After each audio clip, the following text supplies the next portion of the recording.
Skill development కేసులో నారా చంద్రబాబు నాయుడు గారి తప్పేమీ లేదని ఆ రాజ్యాంగబద్ధ పదవిలో ఉన్నటువంటి పెద్ద ఆయన నరేంద్ర మోదీకి సంచలనమైనటువంటి రిపోర్ట్ అందజేశారా? ఇక స్కిల్ డెవలప్మెంట్ కేసులో చంద్రబాబు గారు విజయం సాధించబోతున్నారా అంటే అవుననే సమాధానం ఇస్తున్నారు కొంతమంది రాజకీయ విశ్లేషకులు. ఇక ఇదే అంశానికి సంబంధించి మనతో మాట్లాడేందుకు ప్రముఖ రాజకీయ విశ్లేషకులు అంకమరావు గారు మనతో ఉన్నారు. సార్తో మాట్లాడదాం. సార్ నమస్తే. సార్ నమస్తే కృష్ణ గారు. సార్, స్కిల్ డెవలప్మెంట్ కేసులో నారా చంద్రబాబు నాయుడు గారి తప్పేమీ లేదని ఆ రాజ్యాంగబద్ధ పదవిలో ఉన్నటువంటి పెద్ద ఆయన నరేంద్ర మోదీకి సంచలనమైనటువంటి రిపోర్ట్ అందజేశారు.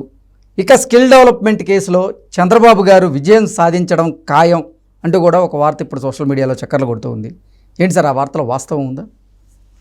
ఆ వార్త కంటే ముందు కృష్ణ గారు, మీరు చెప్పిన దాన్ని బట్టి ఈరోజు రాజ్యాంగ స్వయం ప్రతిపత్తి కలిగిన రాజ్యాంగ వ్యవస్థలు కూడా కేంద్రం అదుపాజ్ఞలోనే ఉన్నాయని చెప్పుకోవడానికి ప్రధాన న్యాయమూర్తి గారికి కాకుండా ప్రధానమంత్రి గారికి ఆయన నివేదిక ఇచ్చాడు అంటేనే అర్థమైపోతుంది ఎవరు అదుపాజ్ఞలో ఉన్నాయి, ఏమేం జరుగుతుంది అనేది. సెప్టెంబర్ 9 నారా చంద్రబాబు నాయుడు గారిని అదుపులో తీసుకున్న రోజు. అవును.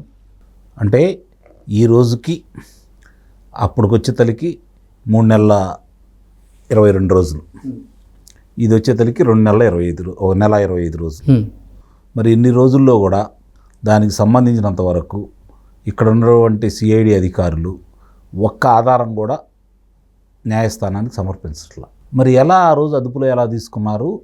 మరి ఒక 14 సంవత్సరాలు ముఖ్యమంత్రిగా చేసినటువంటి వ్యక్తిని 15 సంవత్సరాలు ఇంతవరకు భారతదేశంలో ఎవరికీ లేదు, ప్రతిపక్ష నేతగా ఉన్నటువంటి వ్యక్తికి మరి ఇంత అవమానం జరిగి ఇంత అవమానం ఆయన్ని చూసుకుంటూ ఉంటే మరి ఎవరికి జరగనంత విధంగా రాజకీయంగా ఏదైనా కక్ష ఉండొచ్చేమో కానీ ఆధారాలు లేకుండా, మిగిలిన అంటే ఆధారాలు ఎక్కడ ఉంటే కొంతమందిని అదుపులో తీసుకున్నారు.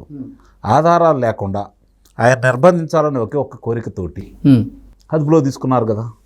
మరి ఇన్ని రోజులు వాళ్ళు ఇంతవరకు దాని గురించి ఎక్కడ కూడా ఫలానా ఆధారం మా దగ్గర ఉంది, దీనివల్ల చంద్రబాబు నాయుడు గారు లబ్ధి పొందారు, లేకపోతే చంద్రబాబు నాయుడు గారు సతీమణి గారు లబ్ధి పొందారు, చంద్రబాబు నాయుడు గారు అబ్బాయి లోకేష్ బాబు గారు లబ్ధి పొందారు, లేదా తెలుగుదేశం పార్టీ లబ్ధి పొందింది అని ఇంతవరకు ఆధారాలు అయితే వాళ్ళ దగ్గర ఏమీ లేవు కదా.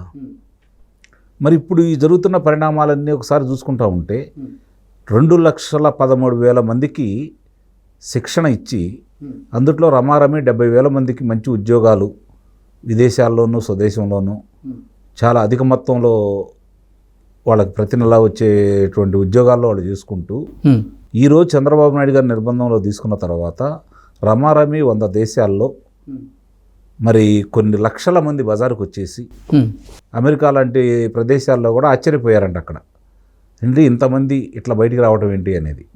మరి అలాగా ఆయన మీద, ఆయన ద్వారా లబ్ధి పొందిన వాళ్ళు, ఆయన ద్వారా ఉపయోగం పొందిన వాళ్ళందరూ బజారుకు వచ్చి చెప్పిన తర్వాత కూడా ఇంకా న్యాయస్థానం ఈ రోజుకి కూడా తీర్పుని పక్కన పెట్టి వాళ్ళకి ఎప్పుడు కావాలంటే అప్పుడు, అంటే అది ఎవరో పెద్దల యొక్క అనుమతి రాంది వాళ్ళు దాన్ని ప్రకటిస్తారని కానీ ఆ తీర్పు విలువడిస్తారని అయితే నేనైతే భావించట్లేదు. ఇది మాత్రం మొహమాటం లేని విషయం, ఎవరెవరన్నా కాదన్నా, అందులో ఏమైనా సందేహం కూడా ఏమి లేదు. మరి ఇందుట్లో ఈ 2,13,000 మంది విద్యార్థుల్లో ఎవరైనా సరే మా దగ్గర డబ్బులు తీసుకున్నారని కానీ మాకు ఇట్లా అన్యాయం చేశారని కానీ ఎవరైనా చెప్పారా? లేదు. మరి ఇప్పటి ప్రధానమంత్రి, అప్పటి ముఖ్యమంత్రి నరేంద్ర మోడీ గారు 2013లో గుజరాత్లో అమలు చేసిన దాన్ని ఆంధ్రప్రదేశ్ అధికారులు వెళ్ళి పరిశీలించి బాగా ఉంది అన్న తర్వాతే కదా, ఆ సంస్థే కదా ఇక్కడ ఉంది. ఇక్కడ ఆంధ్ర రాష్ట్రంతో పాటు ఇంకొక 4 రాష్ట్రాల్లో కూడా జరుగుతున్నాయి కదా ఇదే స్కిల్ డెవలప్మెంట్ సంబంధించిన కార్పొరేషన్లు. అంటే అదే సంస్థ అందరితోటి ఉన్న తర్వాత ఇక్కడ ఒక్కటే అవినీతి చేశారు, మిగిలిన చాటంతా సక్రమంగా ఉందనే కదా వీళ్ళు చెప్పింది. అక్కడ 85% మాత్రమే వాళ్ళు ఇచ్చారు, ఇక్కడ 90% ఇచ్చారు వాళ్ళు. 10% మాత్రమే ప్రభుత్వం బరాయించింది. గుజరాత్లో 15% ప్రభుత్వం బరాయించింది. 10% ప్రభుత్వము బరాయించిన దాంట్లో అవినీతి జరిగిందని చెప్పి గోల చేస్తూ ఉంటే మరి 15% ప్రభుత్వం బరాయించే చోట ఇంకెంత అవినీతి జరిగి ఉంటుంది.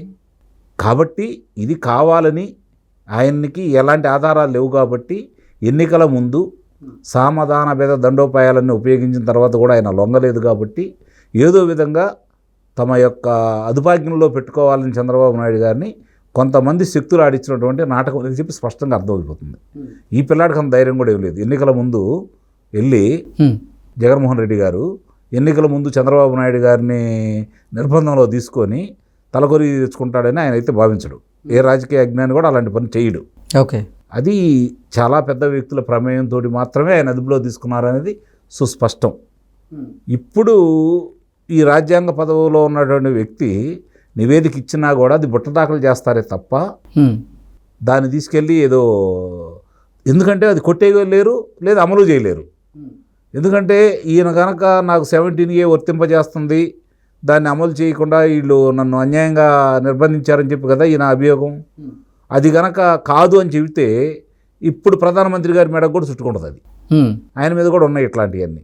వాళ్ళు సిద్ధమై ఉండాలి ఏదన్నా ఇక్కడ జరిగితే మళ్ళీ న్యాయస్థానాలు ఆశ్రయించడానికి. కాబట్టి అడకత్తెరలో పోక చెక్కలాగా ఉంది వాళ్ళ పరిస్థితి. అది ఆయనకు వర్తింపజేయదు అని చెప్పి చెప్పడానికి లేదు, వర్తింపజేస్తుందని చెప్పడానికి లేదు. వర్తింపజేస్తుందంటే విడుదల చేయాలి ఆయన్ని. ఓకే, అంటే ఇప్పుడు మామూలుగా బయటే ఉన్నారు, కేసే కొట్టేయాలి. లేదు ఆయనకు వర్తింపజేయదు అంటే ప్రధానమంత్రి గారు కూడా ఇరుక్కుంటారు. కాబట్టి ఎడుదిరిగి ఏడు చేసుకున్నా కూడా ఈయన నిర్బంధంలో ఉన్నందువల్ల వాళ్ళు మానసికంగా ఈయన దెబ్బతిని వాళ్ళ దగ్గరికి వెళ్తాడేమని భావించారు. కానీ ఈయన చాలా దృఢంగా ఉండటం వల్ల వాళ్ళు ఏం చేయాలో పాల్పోవట్లేదు ఇప్పుడు కూడా. కాబట్టి ఈ స్కిల్ డెవలప్మెంట్ కార్పొరేషన్కు సంబంధించినంత వరకు వివిధ సంస్థలకు సంబంధించిన వాళ్ళు ఎవరైతే దాంట్లో భాగస్వాములు ఉన్నారో పారదర్శకంగానే జరుగుతాయి. చిన్న చిన్న ఏదన్నా ఉంటాయంటే అది వేరే విషయాలు. ఇక్కడ ప్రభుత్వం అక్కడ కంటే 5% తక్కువ, 5% తక్కువ కదా ఇక్కడ ఇచ్చింది. 3,000 కోట్ల రూపాయలకు సంబంధించింది కదా, అది 3,700 కోట్ల రూపాయలకి ఏమో సంబంధించింది. 10% అంటే 374 కోట్లు వీళ్ళు ఇచ్చారని కదా వీళ్ళ అభియోగం. అంటే ఇంకొక 5% అదనంగా ఇవ్వాలి అంటే ఇంకొక 180 కోట్ల రూపాయలు ఇవ్వాలి కదా. అది ఇంకా రాష్ట్రానికి మేలు చేసినట్టే కదా చంద్రబాబు నాయుడు గారు. కాబట్టి ఏ విధంగా చూసుకున్నా కూడా అక్కడ చంద్రబాబు నాయుడు గారి మీద అభియోగం మోపడానికి ఏమీ లేదు, కావాలని చేశారు. ఇప్పుడు దాన్ని ఎట్లా తప్పించుకోవాలని చెప్పి వాళ్ళు ఆలోచిస్తున్నారు. ఇప్పటికి కూడా మరి నిన్న చూసుకుంటా ఉంటే నిన్న ఈయన దూకుడు చూసిన తర్వాత ఇప్పుడు బంతిని తీసుకెళ్ళి భారతీయ జనతా పార్టీకి వదిలేశారు. నేను చేయాల్సింది నేను చేశాను, 15 రోజులు మీకోసం చూశాను, మీ దగ్గర నుంచి సమాధానం రాలేదు, వస్తుందని ఆశపడుతున్నాము, మేము ముందుకు వెళ్తున్నాము, మీ నిర్ణయం ఏందో చెప్పందని చెప్పని ఈరోజు వాళ్ళ ముందు పెట్టారు. చూడాలి, ఇక్కడ కూడా ఆయన ఏదో చేయాలనుకున్నారు, ఈయనదే పై చేయండి ఈరోజు. ఓకే, ఈ స్కిల్ డెవలప్మెంట్ కేసులో చంద్రబాబు గారు విజయం సాధించడం పక్కానా? ఆ సూచనలు కనిపిస్తున్నాయంటే విజయం సాధించారు కాబట్టి బయటకు వచ్చి ఉన్నారు. మిగిలిన వాళ్ళ మీద అభియోగాలు మోపితే, మాజీ ముఖ్యమంత్రులు వీళ్ళందరి మీద అభియోగాలు మోపితే దానికి సంబంధించిన ఆధారాలు చూపించారు వాళ్ళు. ఈయన మీద ఆధారాలు లేవు కదా, ఇంకా విజయం సాధించకపోవడం అనేది ఏముంది. ఓకే, కాకపోతే వ్యవస్థలో వాళ్ళ చేతుల్లో ఉన్నాయి కాబట్టి ఈయన్ని కొంచెం భయపెట్టడానికి వాళ్ళు వాళ్ళకి రాజకీయ లబ్ధి కోసం మాత్రమే ఈయన అదుపులో తీసుకున్నారే తప్ప ఆయన అక్కడ ఆధారం ఉందని కానీ కుంభకోణాలు ఏదైనా జరిగినాయని మాత్రం అయితే కాదు. కాబట్టి విజయం ఎప్పుడో సాధించారు చంద్రబాబు నాయుడు గారు, అది వాళ్ళు జీర్ణించుకోలేక ఈ నాటకాలు ఆడుతున్నారు. Okay sir, thank you so much.